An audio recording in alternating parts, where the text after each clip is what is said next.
Welcome back, guys. If you can recall from last episode, just throwing some stuff away, and I showed you that there was a dungeon directly under spawn, a zombie dungeon, in fact, with lots of goodies in the chests and stuff like that. If you haven't seen that part of the episode, then make sure to go back and check that out. Otherwise, it probably won't make sense to you. So this is where I'm going to eventually set up my base, right where I just placed those torches down. Has a lot of red mushrooms. Over here it is gravel pile, which I'll eventually clear away. Maybe not in this episode though. Just there's like massive caverns right under spawn. This is a really awesome thing. I think this is a really good starter, or it's a really good map that you don't have to really worry about the resources right away, because most resource ones, Taiga is pretty hard to deal with. Snow is hard. Plain is kind of hard too, but you can get NPC villages, so it's not the worst. There's a lot of mushrooms around here, all red mushrooms. I find some brown ones too. A lot of mushrooms. Now they made it so you can basically have food as long as you have mushrooms and bone meal. Because you can bone meal mushrooms and you get more mushrooms from that. And then you can make them with stew. So, yeah. Putting down a couple things, don't want to lose all my stuff. Getting rid of all my ores, things like that, all my loot. Pretty awesome. I'm gonna sit down a couple furnaces too and get some of that stuff cooked pretty soon. There's another thing which the video will show in a sec, which is going to right below where that 4 iron is, and I'll show you in a sec. In case you're wondering, this is still my voiceover. I'm not actually playing while I'm doing this, but next episode is going to be different. So, the reason it's like this is because I recorded this actually in 27 minutes, but I had to divide it up in 2, because YouTube won't allow like 15 minutes or something if you're uploading, something like that. It is kind of weird, but whatever. You gotta deal with it. And this is kind of where I just start mining everything and get established over here. I try to play normal as much as I can. Maybe once in a while, if I fall into lava, I'll switch back to an easier thing so I don't lose all my stuff, but that's about it. I think that it's actually fun to have a challenge instead of just playing in peaceful all the time. It's really not that fun. And when you're playing in peaceful, you can't make a blaze. You can't get, you can't get brewing stands, because brewing stands take blaze rods, so you're gonna have to at least go to easy to get that. So, I think it's good. I think it's cool how they have that option, though, that you can do that. Because, sometimes you have really good stuff, and you know that you're a coward, but you'd rather save your stuff than it doesn't really matter. Yeah. So it looks kind of rough right now. I'm filling them with some dirt. Don't worry, I'll replace that. But I'll fix that, just kind of uneven. Let's see. Because finally I put the furnaces down so I can actually start making all that iron that I have. I think I have like 25 iron already. Oh, I must have more than that.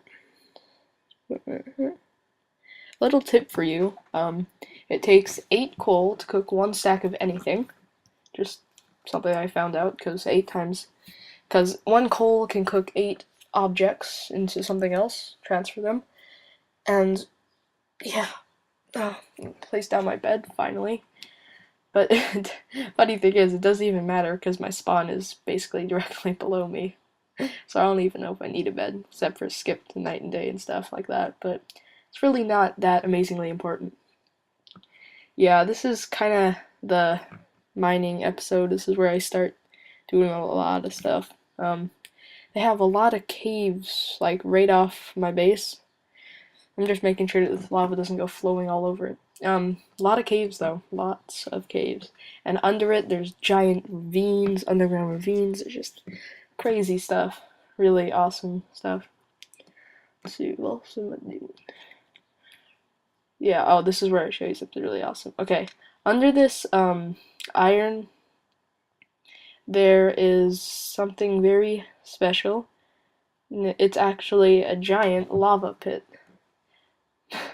as you can see. And it's kind of mischievous because there's 4 iron right up there, and if you're standing on the iron when you mine it, you'll fall through straight into the lava.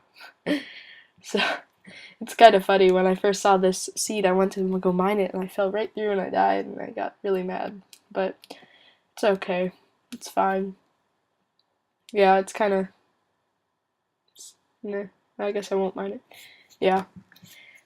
Eventually, I replaced all these other blocks with stone to make it look a little bit more clean. I got a lot of iron here. Now I'm going to make the full set of iron armor, I believe. Yep, I will. I don't know why I made. Oh, I already had a crafting table. That's weird.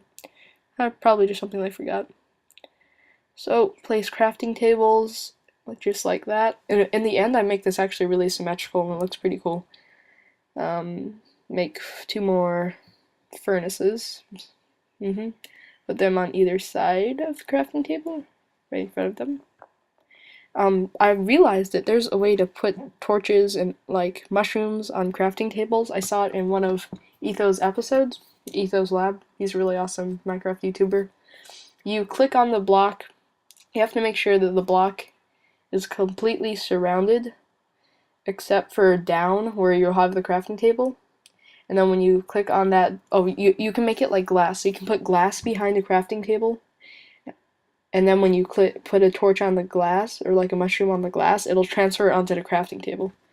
I might do that and show you guys later, but because this is actually footage from a while ago. I've just been too lazy, like I said before, to actually do a voiceover of it, so it actually made sense. Because it sounded really weird when I first listened to it. I was like, why do I hear a chest opening when I'm not even near a chest? And it was so weird when I was looking back at the footage. So, yeah, that's why I had to do this. I already have. I'm not going to give you any hints yet, but there's a lot of stuff that I have done already. I think that I've done a lot of stuff. Let's see. I think next episode is kind of like another mining episode. I believe I get my first diamond next episode. Just little hints to watch out for. Actually, no. I set up my reed farm. Yeah. Yeah. Making some other stuff. I 2 saddles. That's kind of a lot. I love the dungeons that have a big chest in them because the 2 chests got placed together because they always have more loot in them. It's so awesome. Loot is such a good word. I love loot.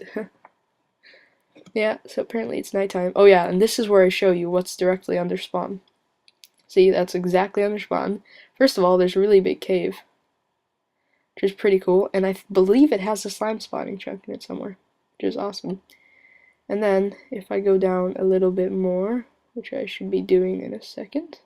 Oh yeah, I got lost here and I couldn't find my way that was going down. It's kind of funny, isn't it? Yeah, but if I find my way, there we go. So if you dig straight down, you come right smack into an abandoned mine shaft. Right there, see the wood? Right there, abandoned mine shaft. Pretty awesome.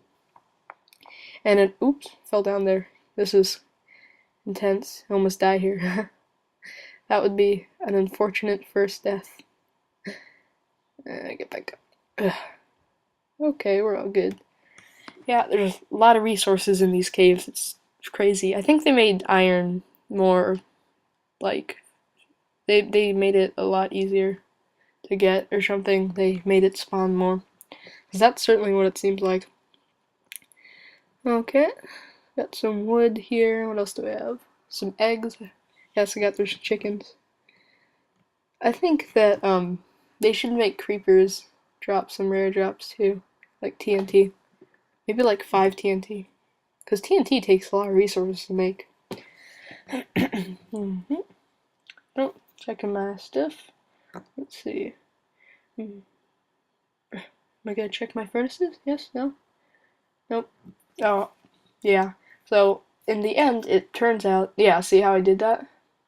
You can place things like that right on it if you do the block above them, and if it has an open air block, pretty cool. But it's with torches, it's kind of hard because you can't really access the furnace or whatever, and you end up just breaking the torch. But that's how you do it. It's pretty cool. You can do it with mushrooms too, and mushrooms look pretty cool actually, especially the red ones and stuff. Looks awesome. Yeah, but they're not the best for furnaces. Put some torches. Put some stone there. I don't know why I got stone. Look how much iron I have. I already have almost a full stack. It's pretty crazy. And eventually I make my mine too, which takes a little bit of time, but normally when I start off a new thing, I just like to know that I have enough food, and then I just start working on my base, and then the other things come actually afterward, which is kind of funny. Sometimes I go for the necessities first, but not a lot of times. The reason I was checking my Screenium, which is what I use to record, is because it was like doing this weird lag thing and making not responding really bad. I was losing footage. But yeah.